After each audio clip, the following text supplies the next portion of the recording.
Welcome back to Meet and Greet, my brothers and sisters of the Q. Welcome back, it's Marcus, your favorite barbecue brother, nephew, uncle, cousin, comrade, friend, or total stranger. If it's your first time here, welcome. We ask nothing of you other than to have maximum enjoyment, and if it's not your first time here, well, you kind of know what you're in store for. Again, welcome back to Meet and Greet. Let's jump into the video. As mentioned, today we're cooking pork steaks, and honestly, guys, I couldn't be more excited.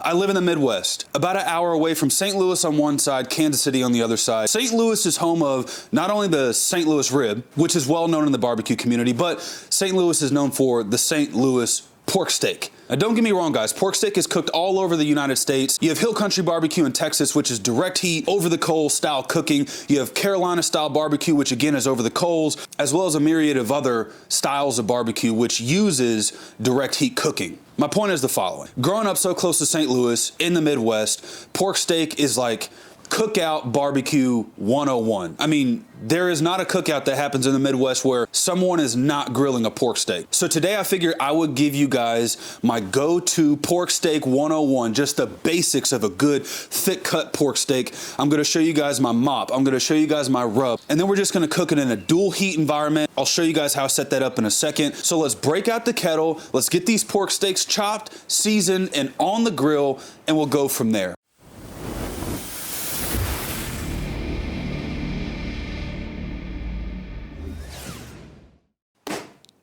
That's a Boston butt, and we pull our pork steaks off of the Boston butt. And when I say pull, I mean we slice the pork steaks off the Boston butt. All right, fam, I got 2 pork steaks pulled off that pork butt. They're 2 inches thick, nice thick. You don't want to really go under about an inch, maybe 1.25 inches is about the thinnest I would go. And I don't really want to go over like 2 inches. I think 2.5 is a little too thick. 2.5 is like pushing like pot roast, chuck roast thickness. So 2 inches thick is perfect in my opinion. That was pork steak 1, this is pork steak 2. Guys, just a beautiful cut of meat. I'll be honest with you, say what you want. I'll take a properly cooked pork steak over pork belly sliced, or some days, guys, I'd take this over ribeye if done right. I'm gonna show you guys my preferred way. And I just wanna show you guys while we're here, this was the whole pork butt, and the bone starts about right here, which is where I pulled my last slice out of. All I would do if I wanted to pull another 3 or so steaks out of this one pork butt, I would just buy the pork butt in the cryo vac, give it to the butcher, and just say, hey, can you cut 2-inch thick pork steaks out of this pork butt? And they'll run it through their bandsaw thingamabob, and they'll slice it.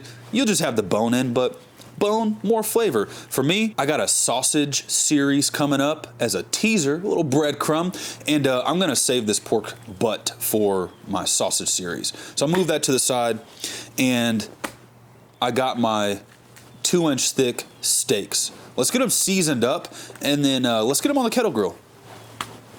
I have my go-to pork seasoning. The pork rub that I release, and I don't know, the next year or 2, depending upon how quick I make it, that pork rub is gonna be this base, this very base that you see here, plus a bunch of other unique and exotic seasonings to make up my pork rub. Okay, with that said, let's get them seasoned up. No binder, no nothing. Again, it's going right on the pit. So I'm just gonna apply a nice liberal coating of the pork rub that I have yet to name. The wind's kicking my butt. This is going all over the place. It's also going in my eyes. That's okay. We'll get it nice and seasoned liberally. Get all 4 sides, especially that fat cap. You can read these ingredients in the description, of course, but you'll see I have a little bit of sugar in here. It's brown sugar, so it won't burn as bad as a white sugar, but that brown sugar is kind of what's gonna build that crust and that Maillard that we're looking for. We're gonna get it from this brown sugar. Now, it is possible to burn it. You don't wanna overdo the sugar, and you don't wanna cook it directly over the heat for too long, but it's that sugar really balances the flavors out. And then, guys, I just got some core seasonings in here. I got some garlic powder, some onion powder, some MSG. Yes, I said MSG. I don't have MSG in my brisket booster, which I might add at some point. I actually might add some MSG into that. But for my pork rub, I'm gonna put MSG in it. And if you don't like that, I totally understand. That's why you can just build the base and remove the MSG. Okay, that's beautifully seasoned. pat, never rub. I know it's called a dry rub. Really, they should call it a dry pat because you do not want to rub this. You want to pat it. All right, friends, that is a beautifully rubbed, patted down piece of pork. Let's start our fire in the kettle grill and let's get it on the cooker. Let's do it.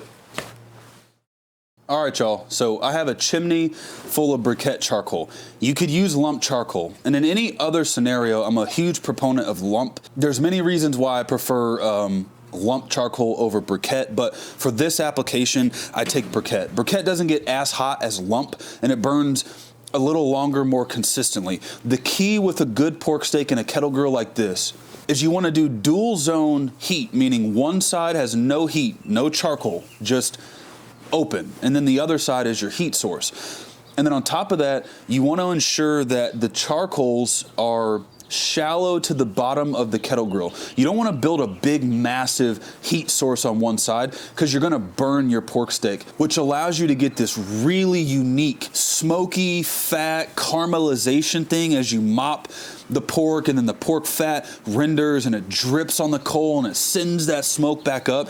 Guys, it is really hard to beat that style of pork steak. And the way that I'm doing that is by not building a super tall fire on one side. I'm gonna make it nice and shallow. I'm gonna light this chimney. Once it's lit, give it about 10 or 15 minutes to get lit. I'm gonna pour it in the one side of the kettle grill, and then we'll get our meat on.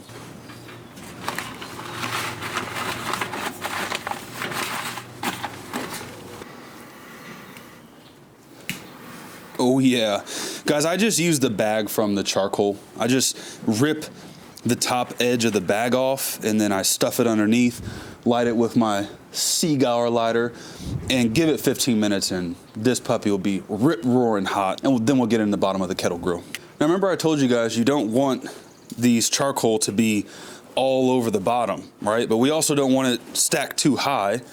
So I'm just gonna take these tongs and gently arrange these charcoal so that we got some good coverage, not too tall and not too hot. Key to a good pork steak, you just want to take your time. You don't want to burn anything. You don't want to rush it. And just so you guys can better see what I'm talking about, here's the 2 zone here. And I'm going to utilize both zones, the hot and the cold, to get the pork steaks where we want them. Now I have some post oak wood chunks. Keep in mind, guys, this is wood, so it has a bunch of BTUs in it at the moment. So if you put too many of these on, or you put it directly on the heat, on the coals, this will light, it will get hot, it will add extra heat that we don't want. The key to these pork steaks from a temperature perspective is we want this cook chamber, we want the kettle grill to be in like the low 200s. Now, not every kettle grill has an ambient temp gauge or thermometer, so you might not be able to gauge, but a good rule of thumb is build your fire smaller than what you think. Frankly, guys, I built this even too much. I put a full chimney in there. I probably should have done like 3/4 of a chimney. It's okay. I'll just choke it down a little bit. But my point is, with this, I just want to set this off to the side. That way it slowly starts to pump the smoke. And I'm just going to do 3 of these. And I'm just going to lay these wood chunks on the edges of like one singular coal. Now everything's set. I got the lid on, I got my coals in there, I got my wood chunks, I got my my airflow kind of dialed in. I'm just gonna let this sit for a couple minutes. I'm just gonna let everything kind of rest, figure out what it wants to do, and then we're just gonna get these pork steaks on and get a good sear. See you guys in a little bit. Pork steak time.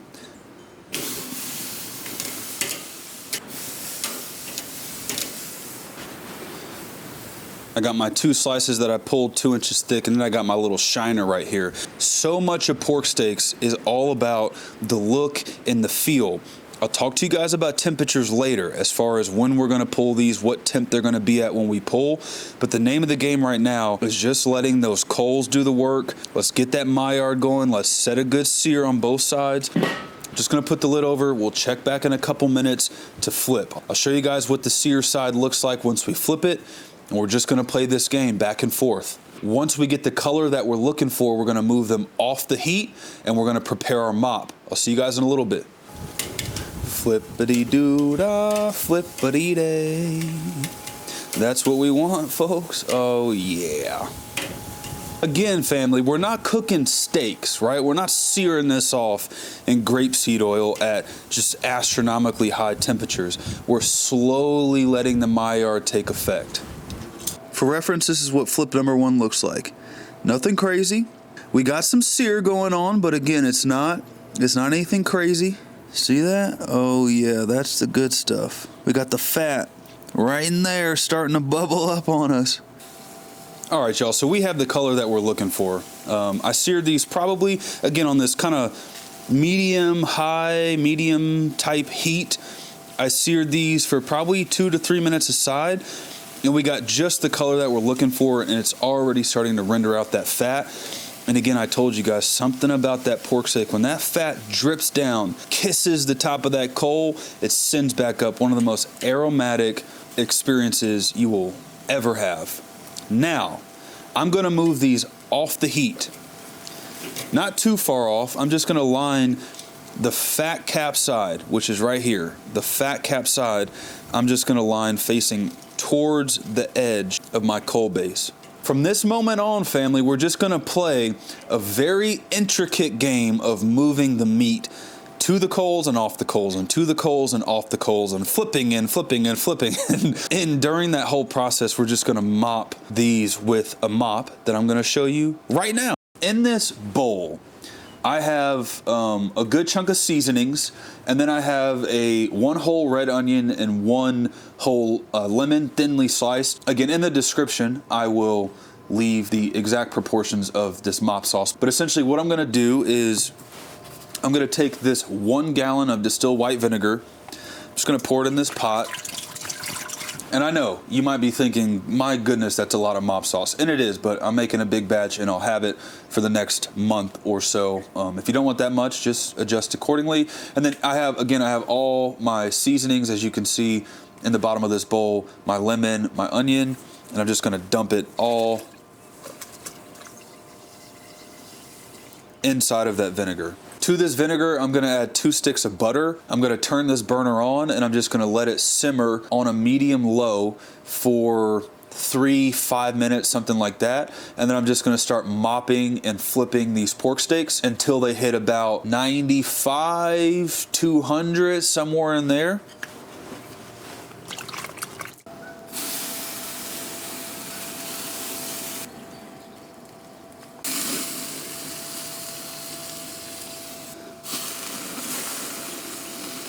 All right, y'all, so these have been on max maybe 2 hours. Again, I had one side with my heat with the coals, and then I had the non-direct heat side, and I've kept them mostly off of the coals this whole time. That coal bed got really hot. I underestimated just how hot it would get. And again, all I've been doing is just mopping the crap out of these pork steaks. Look at this, guys. I mean, seriously, honestly, look at this.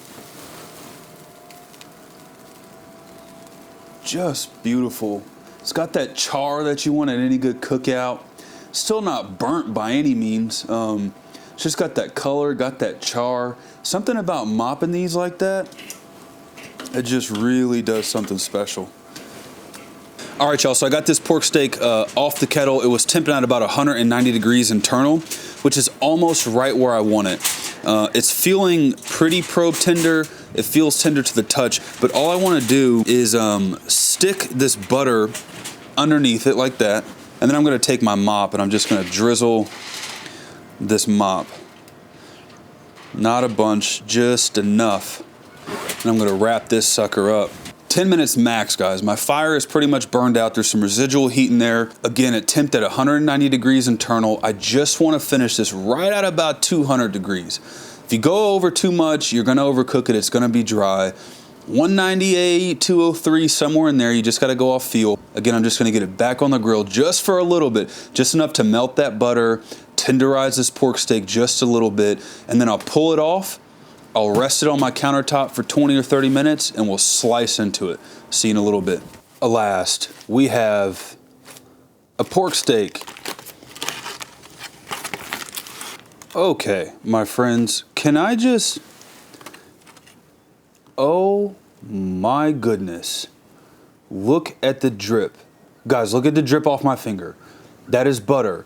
That is mop. This has been resting in my warmer for about an hour. Oh my. I'm gonna shed a tear. Look at this. Oh my goodness. Just like a little brisket. Oh yeah. Guys, how do you say no? How? I cannot wait any longer. This is just a beautiful piece of meat.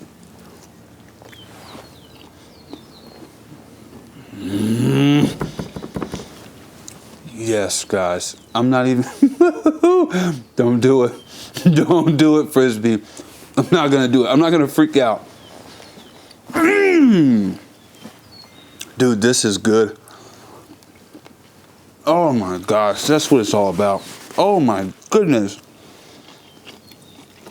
Look at this.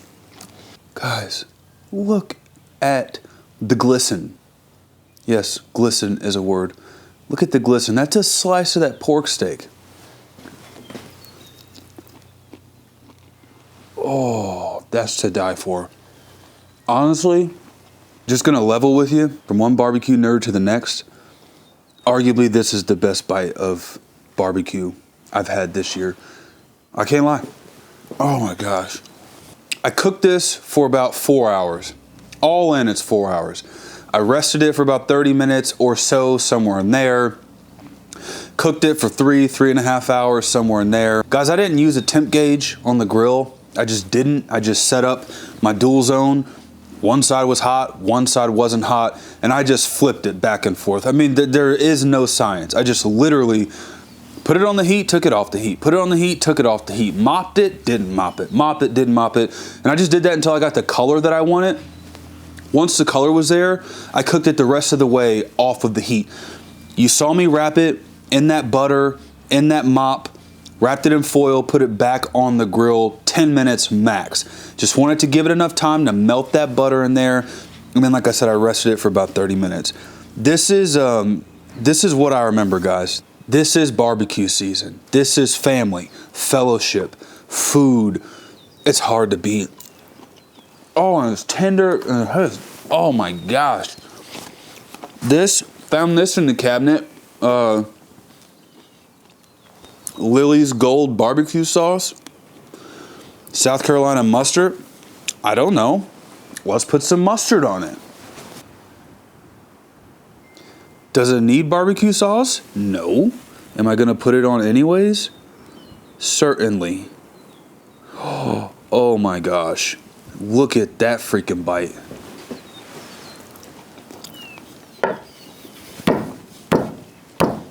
Oh my goodness. Oh, that is not fair. Pork shoulder, arguably the most forgiving cut of meat in all of barbecue. It is really hard to mess up. You really don't need to worry about the internal temp like you do a brisket. It's not finite, it's not granular, it's pretty broad. 195, 200, 203, 205, somewhere in there, you'll be all good.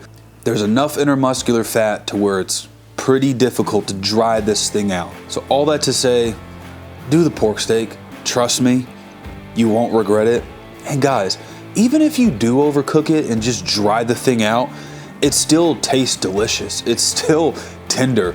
It's not like choking down a dry piece of brisket meat. Worst case scenario, you just dry the whole thing out and you just take a little barbecue sauce, you put it on top, dollop of daisy. God, oh my gosh, that's so freaking good. All right, let me stop eating. Okay, I hope you enjoyed this video, guys. Truly, I really hope you enjoyed this video. As I always say, a subscription is earned, not given. So if this is the first video of mine that you're watching, do not subscribe. I will earn that from you.